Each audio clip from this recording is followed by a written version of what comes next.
This is another thing that Jocelyn and I have been talking about is how many times I hear when kids start to get into high school that either the parents are actually estranged from their kids, like it's actually really a strained relationship, or they just notice that their kids are drifting away and they're really sad about it. It's like, I used to have this relationship and now I don't know how to have this relationship again. It's like I'm losing them, And it's like, I feel like that plays into the not wanting to be the bad guy with people sometimes, it's like they already feel like their kid is like drifting off because they knew how to be a parent to like the little one, and they don't really not sure how to do it in those teenage years. Cause it is a balance. Like Jocelyn said, is like, how do you balance being the person who holds the boundaries that are really important and not super controlling so that you give them enough space? It's not an easy thing to know, like how to walk that line so that you're a supportive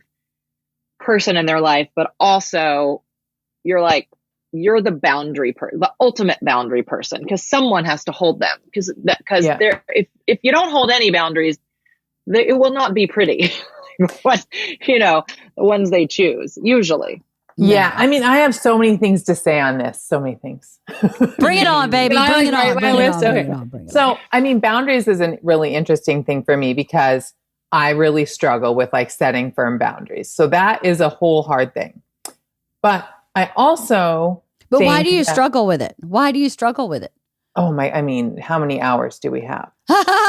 Well, here's the thing. We talk. Leanne, are you up to date on the course? Did you watch the little videos? You can say no. No, I'm not. Okay. So we did a video on this about the whole idea of natural consequences. Mm-hmm. Sometimes, like I really truly am like, I want to be a natural consequences person, but sometimes the natural consequences, like in the example that you gave with driving, with, breaking the law, are either so severe or they're so far out in the distance that like I'm just not willing to let my children suffer those natural consequences. But it's just a hard, like, I don't know, it's a hard line. Like people have competing needs. This morning, I need to be in my house doing a podcast. My niece and my son are here. They're like, we don't want to go outside.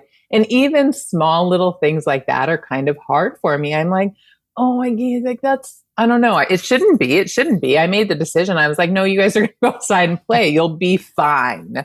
It's Southern California. It's beautiful outside. Yeah. Okay. That makes sense. Because as a parent, I think you want to like help your kids meet their needs. For sure. And it's hard to let them figure out their needs on their own sometimes. I think we as a generation err on that side. Yes, very much so. Let me make the path easier for you. And sometimes I think that is actually harder for them. If you make the path too easy, then life becomes too difficult because they're not, it's like a muscle. You have to work out to build muscle. You can't just like eat bonbons and lay in bed and build muscle. And so if you allow the kids to eat bonbons and lay in bed, they're not going to build that resilience muscle or that grit that you need to get through life sometimes.